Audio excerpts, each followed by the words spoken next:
Today on the Rise of the Challenge podcast. Off of us and helps us deal with the trauma of it all.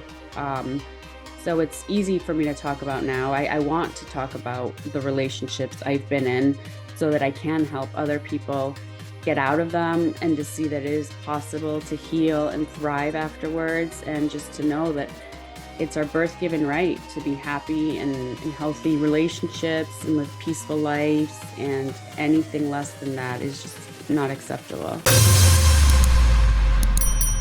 Welcome to the Rise of the Challenge podcast. Joy today, she's a trauma-informed recovery coach and author. It's Faith Echo. How are you doing today, Faith?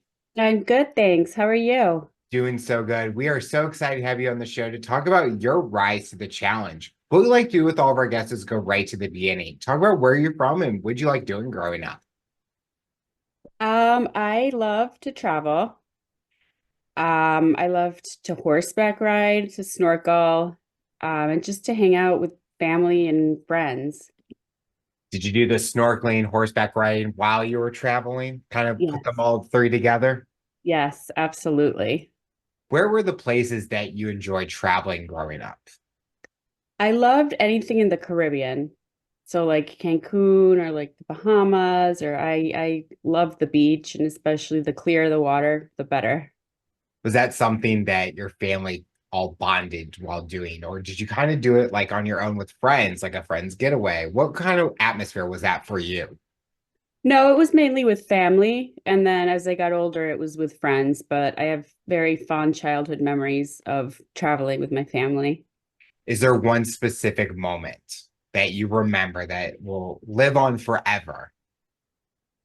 I think it's when I first learned how to swim. We were at a hotel and I just jumped into the pool, and my parents were like freaking out. And then all of a sudden, we all realized that I could swim. So that's like a moment that's like etched in my mind. Feel like there's some story like that with me with my parents and be like, he's fine. He'll swim. He'll get out of there. Fine. Yep. Growing Yeah. up, did you have anyone that was a big motivator or inspiration for you? Someone that played a big part in your journey growing up? Well, my parents, both were extremely loving and caring, and I think they taught me how to love and be empathetic and compassionate and just love unconditionally.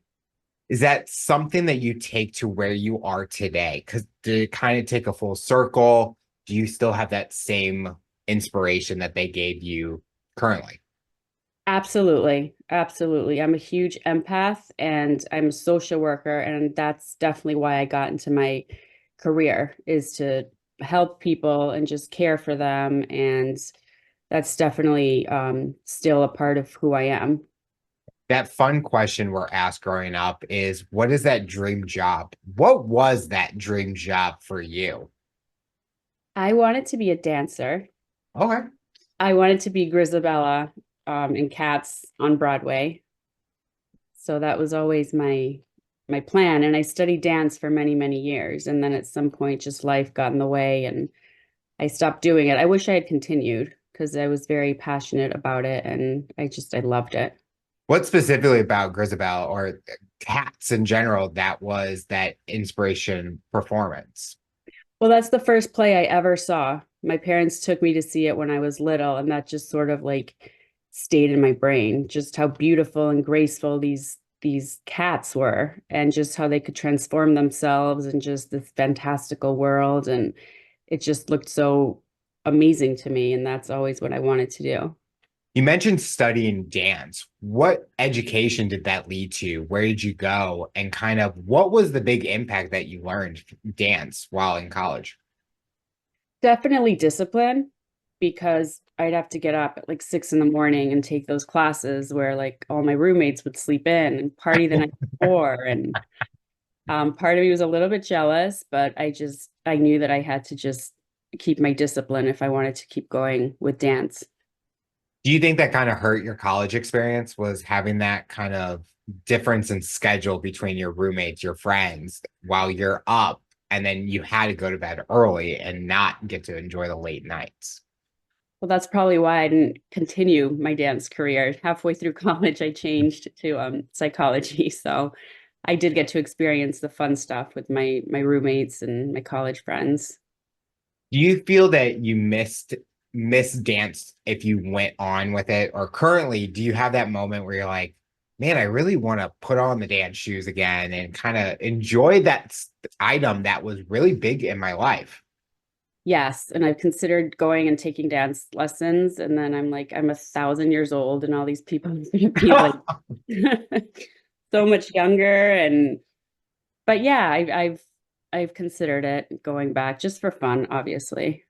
You shouldn't let the age make a big impact in it. Like they say, age is just a number. If you're gonna want to do that, you should go out there and do it.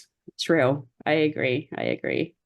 With psychology, definitely a big change between studying dance to go into that realm. What was the end goal after making that? I think when I was in college, I was just kind of letting the journey guide me. I didn't really have like a set plan. And then throughout my life, I just started to get into, I went on to get my master's in social work, my private practice. So it definitely led me to where I am today. And I also majored in creative writing, which I've always loved to write since I was little. And now I have this book out. So psychology and writing. Right after college, did you go right into the workforce? Did you do exactly what you were wanting to do? Or how did that path play in a part? No, it took me a few years. I got married right out of college and had my son. So I was a mom for a little bit. And then when he was old enough to go to school, I started my social work career. What was the big impact with being a mother? What was the fun about it? What challenged you? Everything is a challenge with kids. My son is now 20 years old and it continues to be a challenge. And I love everything about motherhood. I mean, obviously, there's things, that frustrate me, but it's just a journey. And I'm so happy to see my boys grow up. I have another 5-year-old. So it's just amazing just to hang out with them and see what stage of their life they're at and learn from them. They teach me a lot. I always tell my mom that it was in my contract of being her son that is supposed to make it not or make it challenging for her, kind of test the buttons in a way, in a fun way. And Yep. she just laughs at that all the time. And I think that just kind of made our bond even grow, even bigger, like the bond that we have. What was the bond like for you and your sons? What has been that relationship like? Just to feel like that unconditional love and just to know that I would absolutely do anything for them. Um, I'm a single mom, so I get to spend a lot of one-on-one time with them without any distraction. And, we have dinner together, we watch movies, we go out together, and they're like my buddies, both of them. It's truly amazing. Marriage played a big part in your story and your rise to the challenge. Let's talk about leading into that. What was the biggest thing at a young age being married? Now, not saying where you were was young, but really getting out of college, becoming a wife. What was the moment leading into that? I just always wanted to get married right out of college. I was very in love with my then fiance. And at the same time, I was so young, and my friends still were like being in their early 20s and doing what that age group does. And I was like in a different league. So it was kind of like, what's the word I'm looking for? It was different. It was different. You feel that you missed out on opportunities, but you got to enjoy the experience of being a mother during this time, which is the positive from that. Absolutely. I did have some FOMO, um, when all my friends were telling me what they were doing, and then here I was like all of a sudden an adult trying to figure out my way and being a young mom. And but I wouldn't change any of it for the world. I mean, I'm exactly where I am today because of everything I've gone through, and I wouldn't change any of it. What was the relationship like between you and your ex at that time? Was it healthy? Was it tough? Did it play a big toll on you? What was going on? I think we were both very young. Um, I think maybe going into it too, we were kind of unsure about it. So we weren't like arguing or like fighting. It wasn't like hostile or toxic or anything. We just sort of grew our separate ways. What was next for you after that relationship? Did you have hesitancy of getting another one, or you enjoyed the path that you're on and you just wanted to keep living out your dreams? I did. I did, but I wasn't hesitant to get into another relationship. So I did have some boyfriends. I had some very unhealthy relationships. But when I was single in between, I was fine being alone. I was just focusing on my career, on my son, and it's not like I went looking for anybody. I didn't need to be in a relationship. It just sort of happened. You said those relationships were unhealthy. How were they unhealthy, and what was a big learning point from those? Um, I had a boyfriend who was physically abusive. Um, and I learned a lot. It took me a few years to get out of that relationship until I finally learned to start loving myself because we teach people how to treat us. And by me putting up with the abuse, somehow I felt like I deserved it or he didn't mean it. And just one day I finally realized I can't do this to myself anymore. I can't do it to my son anymore. So I finally had the strength to just walk away from that relationship. Was it hard to share with other people outside of that relationship what was going on? Or was it easy to tell, but it was hard to kind of get out of it? It was embarrassing. I kept it a secret. I didn't want people to know. I didn't want them to judge me because I knew they wouldn't understand why I was there. It took me a long time and a lot of therapy to understand why I stayed there. So no, I didn't really tell people about it. Nobody liked him because he was very mean to people around him. Um, but yeah, no, I didn't really share the details of what was going on. Currently, where you are and being able to share that journey, do you have that empowerment and being open about that journey you've been on? Because someone listening might be able to hear something similar that they may be going through or what they had gone through, and now they're able to connect, relate, and really find empowerment to be open about their journey that they've been on. Yes, there's absolutely no shame. If anything, telling our stories and sharing our experiences actually helps. It sort of takes the burden off of us and helps us deal with the trauma of it all. So it's easy for me to talk about now. I want to talk about the relationships I've been in so that I can help other people get out of them and to see that it is possible to heal and thrive afterwards and just to know that it's our birth given right to be happy and in healthy relationships and live peaceful lives, and anything less than that is just not acceptable. Were your kids old enough to know what was going on in these relationships, or did they ever see what was happening? Well, my 5-year-old still wasn't born. My 20-year-old unfortunately did. He saw a lot of the horribleness that went on. We still have a lot of healing to do. He's still upset with every right that his childhood was marred with this abusive relationship. And unfortunately, he did see some of it. So yeah, that was not the greatest period of our lives. For someone that's going through something similar where their child is seeing and witnessing what is happening, how would you tell them to kind of go on that path with having those discussions or the healing process through that? Well, I would say, I mean, it sounds easier said than done, but to just leave the relationship. A lot of people stay if they're married for the kids, but they need to just get out for the kids, for their well-being. Um, and just love your children. I mean, try to be honest with them. Don't, I mean, developmentally, obviously, honest with them. My son was old enough to understand what was going on. And it was hard to explain because I didn't even understand what was going on in the first place. How did that play a big role in your journey as a trauma-informed recovery coach? How did that opportunity come about?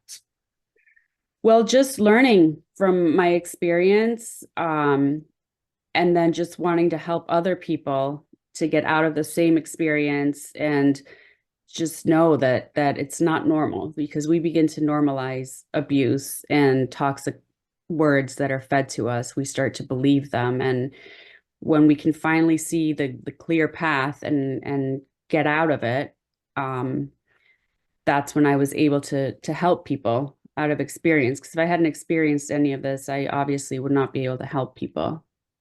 Do you feel that is your biggest advantage with when someone's finding a coach or someone to help them through their journey is you have the experience where there's thousands of other coaches where they have no experience and they can't really relate to the client or that individual that they're helping. Absolutely. I mean, if unless you've experienced it, like you can read a million textbooks and articles and stuff, but I think unless you've actually gone through it, then that gives you credibility. And that I feel like my clients feel that and they know where I'm coming from and what I'm talking about. And I can validate them because I truly do understand what they're going through. Sometimes we may have those moments helping others that are going through the same areas as we are. As I'm a type 1 diabetic and talking to other type 1 diabetics, you kind of learn something different or a different point of view. Do Hmm. you feel when you are hearing your clients or hearing the individuals that it's kind of giving you a different perspective of, man, I didn't notice that at that time, or it's bringing up things that you didn't know at that time? It definitely is interesting to hear other people's perspectives. And yeah, to hear some of the ways that they maybe handled things, or like a light bulb will go on, and I'll say, oh my gosh, yeah, that happened to me too. And I didn't realize at the time that it was toxic. And it definitely does make me think of a lot of things. You mentioned earlier in the interview about being an author and your love for creative writing. What got you into writing and writing this book? Well, like I said, I've always loved writing. This book in particular, I was in a relationship, a 4-year relationship with a malignant narcissist. And that was so emotionally, psychologically abusive that I promise, and not to say physical abuse is okay, but this kind of abuse was way worse than the physical one because physical, at least, like bones mend and cuts heal, and but the scars inside of us caused by emotional, verbal, psychological abuse, like those are scars that nobody can see and they stay with us forever.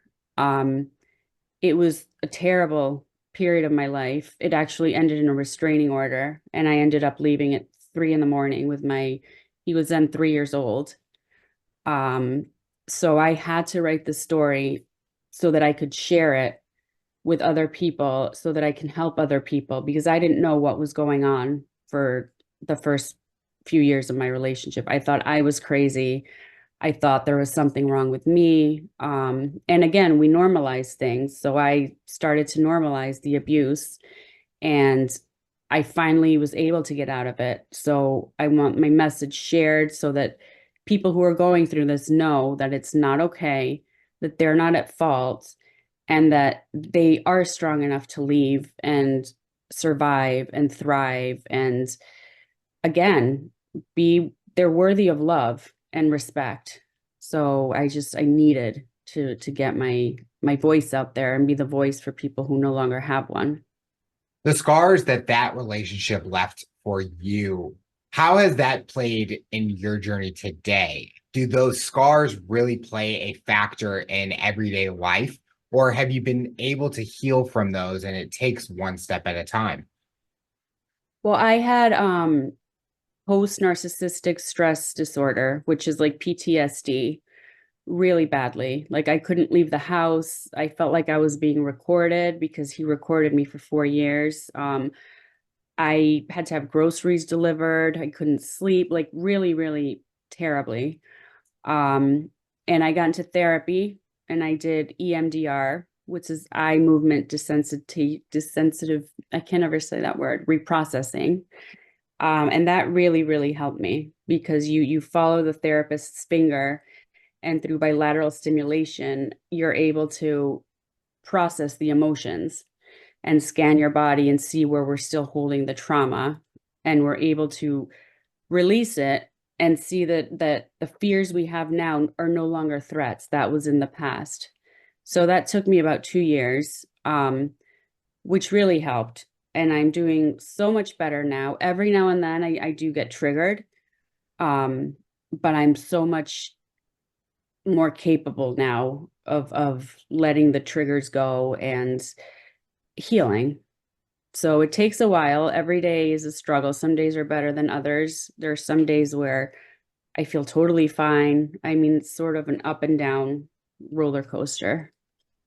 With writing this book, when people are reading it, have they reached out to you and been able to connect and share their similar story that they've gone through just by hearing the words that you wrote and on those pages?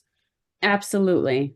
Absolutely. I feel like it's helping open up conversations. And a lot of women have come up to me and said that I've really, really helped them. I've inspired them. Some of them have gotten out of toxic relationships because of my story.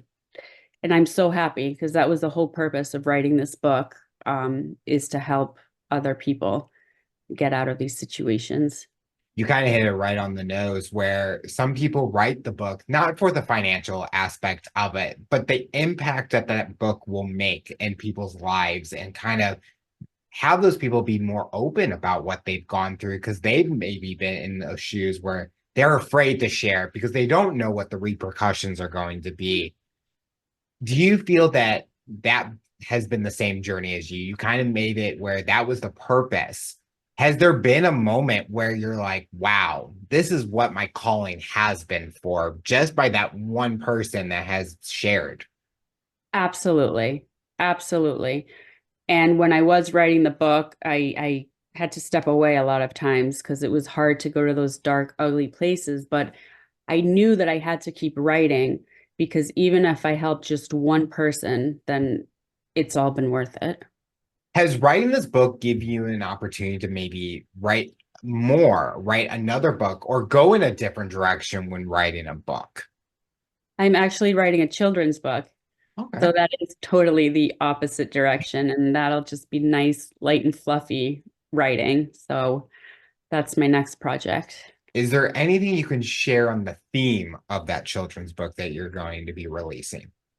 It's about mindfulness and gratitude so that we learn at a young age to be present and not be worried about the past or the future, not miss out on life and just really focus on the moment and what we're grateful for. And no matter what's going on in our life, there's always things to just be grateful for and focus on instead of the negative things. Is that theme from an experience or something you've seen with where things are with children and growing with that topic? Definitely. Definitely. I think that life goes by so fast and we don't stop to like savor the moments sometimes. And kids, especially, I think if they learn at a young age, then that can help them be more present as they get older. Sometimes it's always when we're younger. Those are the biggest moments where you kind of look at where you are today as an adult, and it's kind of sometimes a full circle. What has Mhm. this journey been like for you? What are the biggest things you've learned about yourself, and what are you hoping to see in the future as a growing opportunity? I've learned about myself that I'm very, very strong. I'm very resilient. I many times didn't think I was going to make it through that relationship, and I've come out on the other side. And I've not surprised myself, but if you had told my former self 2 years ago that this is where I would be today, I would never have believed it because I was so desolate and just lost all hope. And now I'm like the happiest, healthiest I've ever been in my whole life. And I wouldn't be here again, like I said, if I hadn't experienced what I've experienced. And now really see the joy in my life. It's like once you turn the light on in a room, like darkness goes away and it can't exist. Like darkness no longer exists with light. So that's how I feel in my life right now. When you're not working, what do you like to do for fun? Do you still have that travel bug in you that wants to travel the world or go to a certain destination? Or what are other things that you enjoy doing? I love, love, love the beach. Like no matter where I am, the beach, especially sunsets, just walking in the beach. I love being in nature. I love hiking. So anything that I can do outdoors and just be surrounded by life and animals and sunsets and flowers. And that's just like a soothing balm for my soul. I feel the same way. I always say I'm a Midwest person who should be at the beach every single day because any tropical location, that is my vacation spot. Like, Yeah. I'll go to the mountains, I'll go in the snow, I'll go hiking and things like that. But the water is my calling. Where is that next tropical spot or that dream tropical spot for you? Oh gosh. Or is there many? There's many. There's just many. Like anything, especially the white powder sand and the clear water, like anywhere that's like that, just take me there. I'll go. If you could plan that next spot, where is that location?